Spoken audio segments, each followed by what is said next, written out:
കാഴ്ച ബംഗ്ലാവിലേക്ക് തിരഞ്ഞെടുക്കുന്ന വിഷയങ്ങൾ അല്പം ഹാസ്യവും സർക്കാസവും ഒക്കെ മേമ്പൊടി ചേർത്താണ് അവതരിപ്പിക്കാറുള്ളത്. പക്ഷേ ഇന്നത്തെ അവസ്ഥ അതല്ല.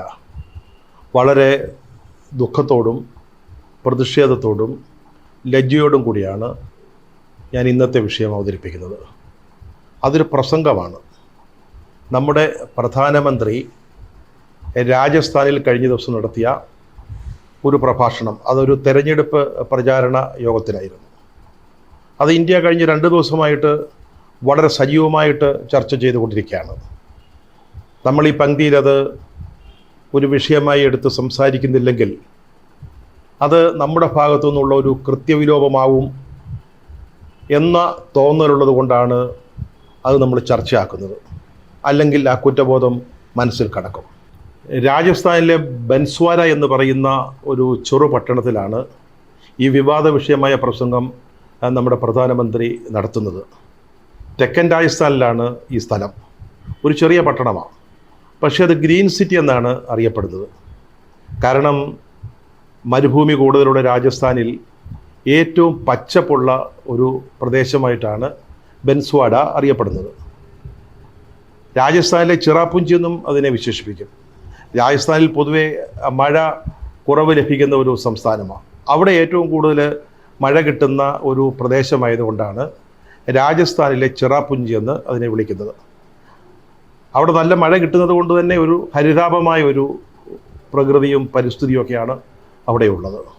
പക്ഷേ നമ്മുടെ മോദിജിയുടെ വിഷലിപ്തമായ അല്ലെങ്കിൽ മലീമസമെന്ന് വിശേഷിപ്പിക്കാവുന്ന ഈ പ്രസംഗം കേട്ട് പ്രകൃതി പോലും കരിഞ്ഞുപോയി എന്നതാണ് വസ്തുത. ഒരു പ്രത്യേക സമുദായത്തെ ശത്രുപക്ഷത്ത് നിർത്തിക്കൊണ്ട് അവരോടുള്ള വിദ്വേഷവും വെറുപ്പും നിറച്ച് നടത്തിയ ഒരു പ്രസംഗം. അതിനെ മലീമസം ഞാൻ പറഞ്ഞത് എൻ്റെ മാത്രം പ്രയോഗമല്ല. കഴിഞ്ഞ ദിവസം പ്രധാനമന്ത്രിയുടെ ഒരു അഭിമുഖ സംഭാഷണം വളരെ അഭിമാനത്തോടു കൂടി പത്രത്തിൻ്റെ 2-2.5 പേജ് വിരിച്ചു വിളമ്പിയ മാതൃഭൂമി ഇന്ന് ഈ പ്രസംഗത്തിന് അവരുടെ 1-ാം പേജിൽ നൽകിയിരിക്കുന്ന ശീർഷകമാണ് മലീമസം. അതുകൊണ്ട് തന്നെയാണ് ഞാനും ആ പ്രസംഗത്തെ വിശേഷിപ്പിക്കാൻ ആ വാക്ക് ഉപയോഗിക്കുന്നത്. ഈ തെരഞ്ഞെടുപ്പിന് ശേഷം കോൺഗ്രസ് അധികാരത്തിൽ വരികയാണെങ്കിൽ നിങ്ങളുടെ സ്വത്തും ഭൂമിയും പിടിച്ചെടുത്ത് അതെല്ലാം മുസ്ലിങ്ങൾക്ക് വിതരണം ചെയ്യുമെന്നാണ് മോദിജി ബൻസ്വാഡയിൽ പ്രസംഗിച്ചത്. നമ്മൾ കഠിനാധ്വാനം ചെയ്തുണ്ടാക്കിയ സ്വത്ത് എവിടെ നിന്നോ നുഴഞ്ഞു കയറി വന്ന കൂടുതൽ കുട്ടികളുള്ള ആളുകൾ അല്ലെങ്കിൽ അവർക്ക് കോൺഗ്രസ്സുകാർ നൽകും. കൂടുതൽ കുട്ടികളുള്ളവർ എന്നൊക്കെ പറയുന്നത് ആരെയാണെന്ന് നമുക്കറിയാം. മുസ്ലിങ്ങളെ പറ്റിയാണ് അദ്ദേഹം പറയുന്നത്. നിങ്ങളുടെ അമ്മമാരും പെൺകുഞ്ഞുങ്ങളും ധരിക്കുന്ന സ്വർണം കോൺഗ്രസ് അധികാരത്തിൽ വന്ന് അതിൻ്റെ കണക്കെടുത്തിട്ട് അത് പിടിച്ചെടുത്തിട്ട് അത് വിതരണം ചെയ്യുമെന്ന് മോദിജി പറയുകയാണ്. 2006 മൻമോഹൻ സിംഗ് പ്രധാനമന്ത്രിയായിരിക്കുമ്പോൾ ദേശീയ വികസന കൗൺസിൽ യോഗം നടന്നു. അതിനുശേഷം പ്രധാനമന്ത്രി നടത്തിയ ഒരു പ്രസ്താവന, ആ യോഗത്തിൻ്റെ തീരുമാനങ്ങളെക്കുറിച്ചൊക്കെ നടത്തിയൊരു പ്രസ്താവനയാണ്. അതിപ്പോൾ പൊക്കി പിടിച്ചുകൊണ്ടാണ് നമ്മുടെ ഇപ്പോഴത്തെ പ്രധാനമന്ത്രി ഇത്തരത്തിലുള്ള വർഗീയ വിഷം കലർത്തിയ ഒരു പ്രസംഗം രാജസ്ഥാനിൽ നടത്തിയിരിക്കുന്നത്. അദ്ദേഹം അന്ന് പറഞ്ഞത് വികസനത്തിൻ്റെ തുല്യമായ പങ്ക് ന്യൂനപക്ഷങ്ങൾക്ക്, പ്രത്യേകിച്ച് മുസ്ലിങ്ങൾക്കും അവകാശപ്പെട്ടതാണെന്നാണ് അന്ന് മൻമോഹൻ സിംഗ് പറഞ്ഞത്. വിഭവങ്ങൾക്ക് മേൽ അവർക്കും അവകാശമുണ്ട്, അതായത് മുസ്ലിങ്ങൾക്കും മറ്റുള്ളവരെ പോലെ അവകാശമുണ്ട്. ഇത് അന്ന് തന്നെ BJP ഒരു പ്രധാന വിഷയമായിട്ട് ഉയർത്തിക്കാട്ടിയതാണ്. അപ്പോൾ തന്നെ പ്രധാനമന്ത്രി ഓഫീസ് അതിന് കൃത്യമായ ഒരു വിശദീകരണം നൽകുകയുണ്ടായി. സ്ത്രീകൾ, കുട്ടികൾ, അതുപോലെ ന്യൂനപക്ഷ സമുദായക്കാർ അവർക്കുള്ള അവകാശങ്ങളെക്കുറിച്ചാണ് പറഞ്ഞത്. നമ്മുടെ വിഭവങ്ങളിൽ അവർക്ക് ലഭിക്കേണ്ട പങ്കിനെക്കുറിച്ചാണ് പറഞ്ഞത് അന്ന് മൻമോഹൻ സിംഗിൻ്റെ ഓഫീസ് വിശദീകരിക്കുകയുണ്ടായി. പക്ഷേ 18 വർഷങ്ങൾക്ക് ശേഷം ഇപ്പോൾ വീണ്ടും ആ പഴയ പ്രസ്താവന പൊടി തട്ടിയെടുത്തിട്ട് അതിന് പുതിയ പുതിയ വ്യാഖ്യാനങ്ങളും പുതിയ ഭാഷ്യങ്ങളും ചമച്ച് ഒരു പുതിയ നറേറ്റീവായിട്ട് ജനങ്ങളുടെ മുമ്പിൽ ഇപ്പോൾ അവതരിപ്പിക്കുകയാണ് മോദിജി ചെയ്തിരിക്കുന്നത്. ഒരു രാജ്യത്തെ പ്രധാനമന്ത്രിക്ക് ആ രാജ്യത്തെ ഒരു സമൂഹത്തെ അല്ലെങ്കിൽ ഒരു സമുദായത്തെ ശത്രുനിരയിൽ പ്രതിഷ്ഠിച്ചുകൊണ്ട് ഇങ്ങനെ ഒരു പ്രസ്താവന നടത്താൻ സാധിക്കുമോ? ഒരു പ്രധാനമന്ത്രി എന്നൊക്കെ പറയുമ്പോൾ ഒരു സാധാരണ ചായക്കട നിലവാരത്തിലുള്ള രാഷ്ട്രീയക്കാരനല്ല. അവരൊക്കെ സംസാരിക്കുന്നത് പോലെ പ്രസംഗിക്കേണ്ട ഒരാളല്ല. പ്രധാനമന്ത്രി സംസാരിക്കുമ്പോൾ അതിൻ്റേതായ ഒരു ഡിഗ്നിറ്റി, അതിൻ്റേതായ ഒരു അന്തസ്സുണ്ട്. ആ അന്തസ്സിൽ നിന്ന് താഴേക്ക് പോയോ പ്രധാനമന്ത്രി ഈ പ്രസംഗത്തിൽ? നമ്മൾ ആലോചിക്കേണ്ട ഒരു കാര്യമാണത്. നരേന്ദ്രമോദിജി BJP-കാരുടെ മാത്രം പ്രധാനമന്ത്രിയാണെന്ന് വിചാരിക്കരുത്.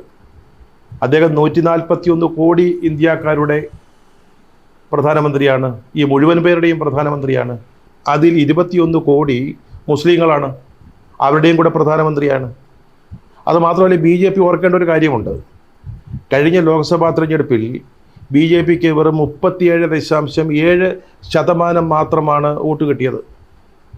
പക്ഷേ അതിനുശേഷം അധികാരത്തിലേറിയതിനു ശേഷം ഒരു പ്രധാനമന്ത്രിയായിട്ട് പ്രവർത്തിക്കുമ്പോൾ അല്ലെങ്കിൽ സംസാരിക്കുമ്പോൾ അത് മുഴുവൻ ഇന്ത്യയിലെ ജനങ്ങൾക്ക് വേണ്ടിയാവണം, മുഴുവൻ ഇന്ത്യക്ക് വേണ്ടിയാവണം. അതല്ല ബൻസ്വാഡയിൽ കഴിഞ്ഞ ദിവസം സംഭവിച്ചത്. ഇന്ത്യൻ ഭരണഘടനയുടെ അടിസ്ഥാന മൂല്യങ്ങളായ ജനാധിപത്യത്തിൻ്റെയും മതനിരപേക്ഷതയുടെയും മൂല്യങ്ങളെല്ലാം അതിൻ്റെ അടിത്തറ തകർക്കുന്ന ഒരു പ്രസംഗമാണ് പ്രധാനമന്ത്രി ബൻസ്വാഡയിൽ നടത്തിയത്. ഇന്ത്യയിലെ 2 പ്രബല സമുദായത്തെ 2 ചേരിയാക്കി നിർത്തുക, അപ്പുറത്ത് ഒരു വിഭാഗം, ഇപ്പുറത്ത് ഭൂരിപക്ഷ വിഭാഗം.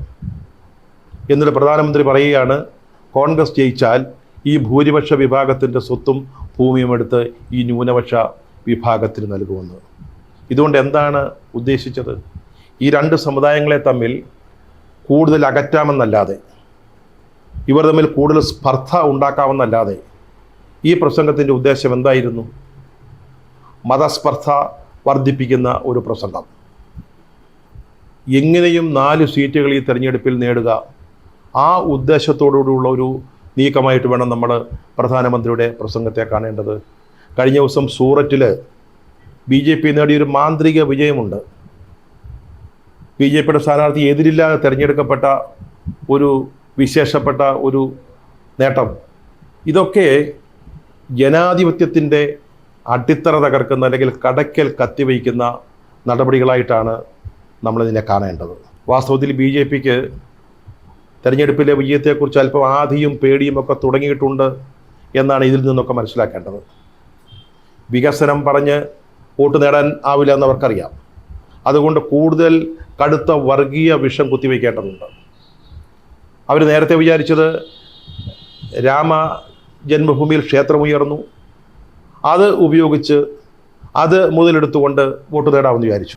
പക്ഷേ അതിന് പ്രതീക്ഷിച്ച ഒരു ശോഭ ലഭിക്കുന്നില്ല, അല്ലെങ്കിൽ ഒരു ഫലസിദ്ധി ഉണ്ടാവുന്നില്ല എന്ന് കണ്ടതുകൊണ്ടാണ് കൂടുതൽ കടുത്ത നിലപാടുകളിലേക്കും നടപടികളിലേക്കും BJP നീളുന്നത്.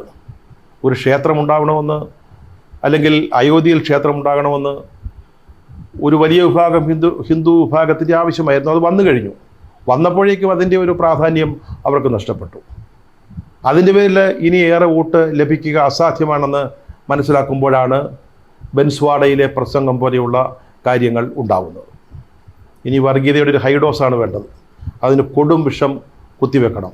ആ ലക്ഷ്യം വെച്ചുകൊണ്ടാണ് നമ്മുടെ പ്രധാനമന്ത്രി ഈ രീതിയിൽ മുസ്ലിങ്ങളെ ശത്രുപക്ഷത്ത് നിർത്തിക്കൊണ്ട് ഹിന്ദു ഭൂരിപക്ഷത്തിൻ്റെ വോട്ട് നേടുന്നതിനുള്ള ഈ പ്രസംഗം നടത്തിയിരിക്കുന്നത്. മോദിജിയെ ഒരു വിശ്വഗുരുവായി ഉയർത്തിക്കാട്ടാൻ BJP കൊണ്ടുപിടിച്ച് ശ്രമിക്കുന്നതിനിടയിലാണ് ഈ പ്രസംഗം ലോകം ഉറ്റുനോക്കുന്നത് എന്ന് നമ്മൾ ഓർക്കേണ്ടതുണ്ട്. ഇത് വലിയ തോതിൽ വിദേശ മാധ്യമങ്ങൾ റിപ്പോർട്ട് ചെയ്തിട്ടുണ്ട്. CNN റിപ്പോർട്ട് ഇന്നലെ വായിക്കുകയുണ്ടായി.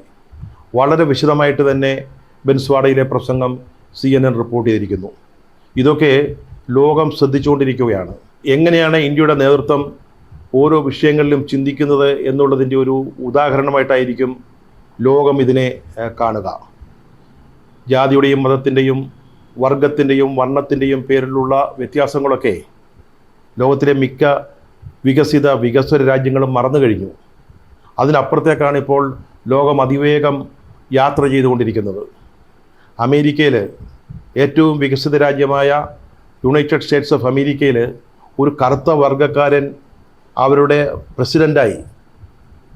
7 വൻകരകൾ അടക്കി വാണിരുന്ന ഇംഗ്ലണ്ട്, ഇന്ന് ഇംഗ്ലണ്ട് ഭരിക്കുന്നത് ഇന്ത്യക്കാരനായ, ഇന്ത്യൻ വംശജനായ പക്ക ഇന്ത്യൻ വംശജനായ ഒരു പ്രധാനമന്ത്രിയാണ്. അങ്ങനെ ലോകം മാറുകയാണ്. പക്ഷേ നമ്മൾ എന്തുകൊണ്ട്, നമ്മുടെ നേതൃത്വം എന്തുകൊണ്ട് അതനുസരിച്ച് മാറുന്നില്ല എന്നുള്ളത് നമ്മൾ ആലോചിക്കേണ്ട ഒരു കാര്യമാണ്. നമ്മുടെ നേതൃത്വത്തിൻ്റെ മനസ്സിൻ്റെ ഈ പുരാതനത്വം ഇന്ന് ലോകം മനസ്സിലാക്കുകയാണ്. ഈ രീതിയിലാണ് നമ്മളുടെ നിലപാടുകൾ നമ്മളെ രൂപപ്പെടുത്തുന്നെങ്കിൽ മറ്റ് ജിഹാദി രാജ്യങ്ങളിൽ നിന്ന് നമുക്ക് എന്ത് വ്യത്യാസമാണുള്ളത്? അവരുടെ തലത്തിലേക്ക് നമ്മളും താണുപോകുന്ന ഒരു സാഹചര്യമായിരിക്കും അപ്പോൾ ഉണ്ടാവുക. ഹിന്ദു വികാരത്തെ മുസ്ലിങ്ങൾക്കെതിരെ വൻതോതിൽ തിരിച്ചുവിടാനുള്ള ഈ നീക്കത്തെ ഭൂരിപക്ഷ സമുദായം വളരെ ഗൗരവത്തോടു കൂടി കാണേണ്ടതുണ്ട്. രണ്ട് വിഭാഗങ്ങൾ തമ്മിലുള്ള സംഘർഷമാണോ നമുക്ക് വേണ്ടത്? വിഭജനം കൊണ്ട് നമ്മൾ എന്ത് നേട്ടമുണ്ടാവാനാണ്?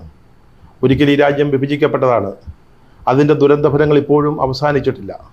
ഇനി നമ്മൾ വളരെ സമാധാനത്തോടും സന്തോഷത്തോടും കൂടി ജീവിക്കുന്ന ഈ കാലത്ത് ലോകത്തിലെ ഏറ്റവും പ്രധാനപ്പെട്ട മഹത്തായ ഒരു ജനാധിപത്യമായിട്ട് ഇന്ത്യൻ ജനാധിപത്യം വാഴ്ത്തപ്പെടുന്ന ഇന്നത്തെ സമയത്ത് നമുക്ക് രണ്ട് വിഭാഗങ്ങൾ തമ്മിൽ വീണ്ടും പോരടിക്കുന്നതിനുള്ള ഒരു കരുത്തുണ്ടോ എന്ന് നമ്മൾ ആലോചിക്കേണ്ടതുണ്ട്.